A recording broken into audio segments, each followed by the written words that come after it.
Bora falar de aproximação comercial? Isso porque a Embaixada da China no Brasil publicou uma postagem elogiando o café brasileiro e mandou uma indireta aí para o tarifaço dos Estados Unidos.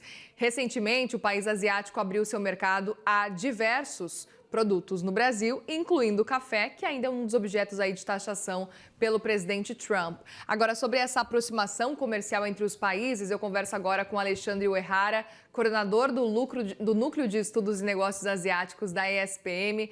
Tudo bem? Bem-vindo mais uma vez aqui no CNN Money, Alexandre. Olá, boa tarde, Muriel, e boa tarde a todos os telespectadores. Boa tarde. Gostaria muito de saber a sua avaliação diante agora dessa postagem. A China dando a entender que, olha, estamos prontos para estreitar ainda mais os laços e começar a comprar o café brasileiro. O que talvez estejamos percebendo é que a iniciativa do presidente Trump é de negociar bilateralmente, porque a economia americana é a maior economia do mundo, e aí sempre que ele negocia bilateralmente, seja com a China, que é a segunda maior economia, com os países europeus ou mesmo aqui com o Brasil, ele sempre está em muito maior vantagem, dado que é a maior economia mundial. Mas também, né, com o passar do tempo, os países estão percebendo que é importante buscar alternativas e uma aproximação de diferentes economias que estão sofrendo com as negociações dos Estados Unidos é algo interessante. E nesse caso, em particular, Brasil e China, até porque fazem parte dos BRICS, essa relação já existe e nesse momento eu acho que esse café, né, que foi anunciado aí é uma pitadinha de novidade que tem aparecido. Pois é, queria até perguntar se na sua avaliação, Alexandre, talvez a gente acompanhe aí uma corrida dos Estados Unidos para diminuir a tarifa especificamente para o café, agora que a gente tem a China fazendo essa indireta aí, até quase uma chantagem de, olha, se vocês não querem, a gente quer. Olha, acho que independentemente da situação da China, há aí todo um acompanhamento dessas tarifas dos Estados Unidos sobre o Brasil e particularmente sobre o café, porque os Estados Unidos precisa, né, o mercado americano de café precisa do café brasileiro. O café brasileiro tem uma participação importante no mercado norte-americano e essa elevação de tarifas sobre o café brasileiro teria impacto, deverá ter impacto se continuar, sobre a inflação, sobre o custo do café nos Estados Unidos. Então, eu creio que há uma negociação sendo feita nos bastidores pelo setor privado que deve, sim, pressionar ali para alguma negociação mais positiva. E, de outro lado, as relações com a China é algo que não pode se perder de vista. Nós sabemos que a China hoje é um mercado muito grande, mas que ainda consome muito pouco café. Não só brasileiro, mas os chineses têm um hábito ainda de consumir pouco café. E essa possibilidade é algo interessante para que a gente possa, independentemente de uma boa solução com os Estados Unidos, ter uma perspectiva de crescimento de mercado para os cafés brasileiros.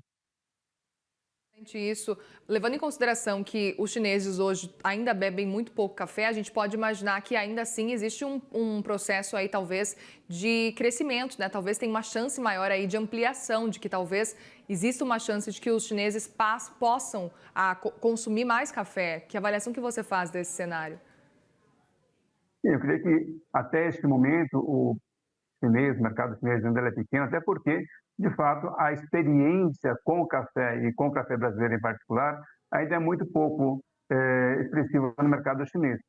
Agora, com o acordo estabelecido, com a aprovação de empresas brasileiras para exportarem café para a China, as possibilidades dos chineses, dos consumidores chineses, experimentarem o café, isso eu creio que abre aí um potencial de crescimento das exportações do Brasil para a China, com certeza, né? Porque é difícil que o consumidor chinês consuma o café brasileiro se ele ainda não experimentou. A partir deste momento em que começa a se abrir a possibilidade de exportação de cafés para a China, eu creio que essa experiência, experimentar o café, vai poder aguçar o paladar, vai abrir o paladar, sensibilizar o paladar chinês para o café, e isso pode abrir novos mercados, sim, para o Brasil.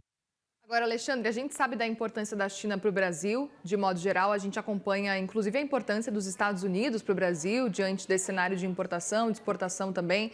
E queria saber se, na sua percepção, a gente estava repercutindo agora há pouco os dados da balança comercial que saíram agora, mostrando justamente esse cenário da importância da China, depois Estados Unidos, depois Argentina. Talvez com o passar do tempo, na sua percepção, a gente pode ver, por causa das tarifas, um cenário se modificando, talvez Estados Unidos saindo agora do segundo lugar, dessa segunda posição aí de parceiro comercial e entrando a Argentina e a China cada vez ampliando ainda mais esses acordos e esse avanço comercial com o Brasil?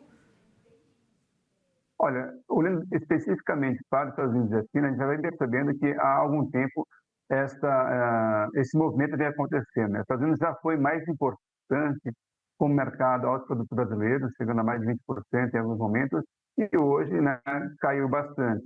E, em contrapartida, a China, né, até o início desse século, tinha uma participação relativamente baixa, né, mas cresceu muito e agora se tornou o principal parceiro comercial do Brasil. Então, é uma tendência que vem acontecendo.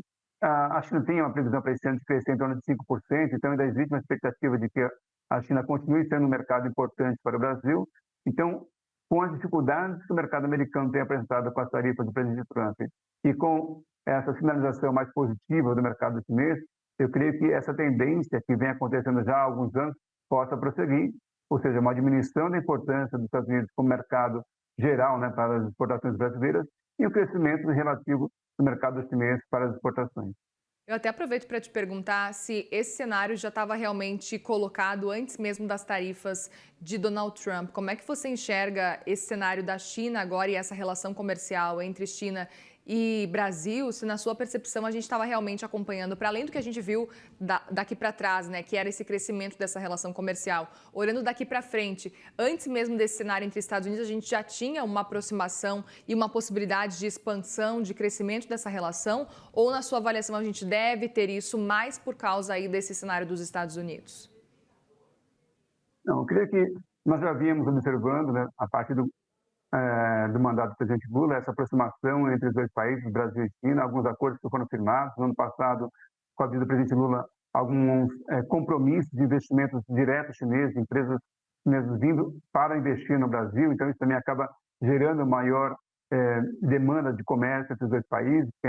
Havendo empresas chinesas no Brasil, também deve haver mais importações e vice-versa, mas também a abertura de mercado para os produtos brasileiros lá na China.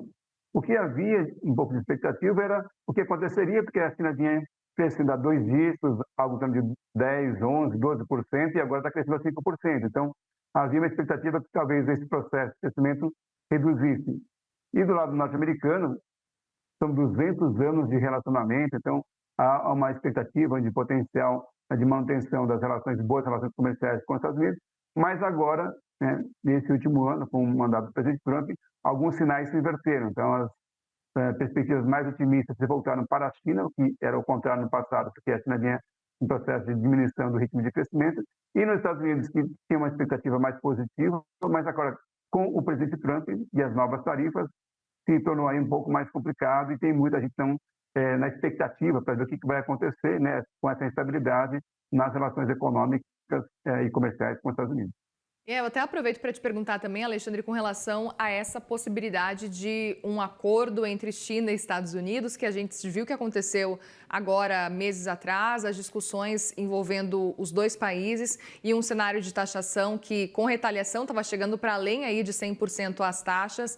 Foi aprovado, né, aquele cenário de quase que uma trégua comercial, na verdade, uma trégua comercial por 90 dias, que está se discutindo ainda se realmente vai se confirmar. Falta a aprovação de Donald Trump até o dia 12 de agosto, se eu não estiver enganada, é o prazo limite para essa trégua comercial. E aí eles vão ter que avaliar se vão fazer uma nova trégua ou se vão avaliar, enfim, essas tarifas que hoje estão em torno aí de 30%. Queria entender um pouco sobre essa relação e como é que você entende que isso pode avançar aí nos próximos meses.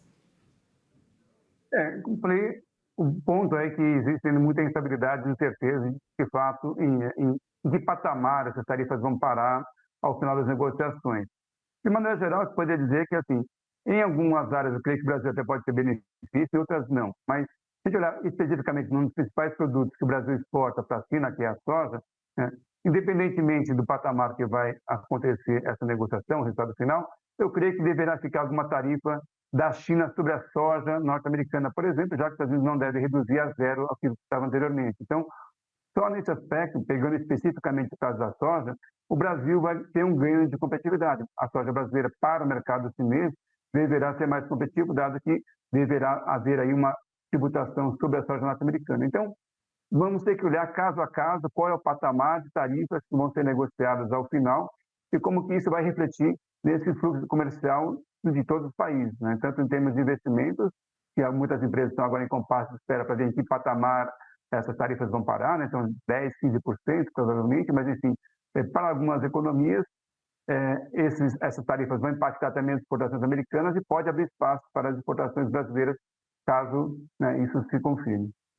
Muito bem, Alexandre Uehara, coordenador do Núcleo de Estudos e Negócios Asiáticos. Muitíssimo obrigada pela conversa aqui com a gente no CNN Money News. Volte sempre, viu? Eu que agradeço mais uma vez o convite. Boa tarde a todos. Obrigada, uma boa tarde.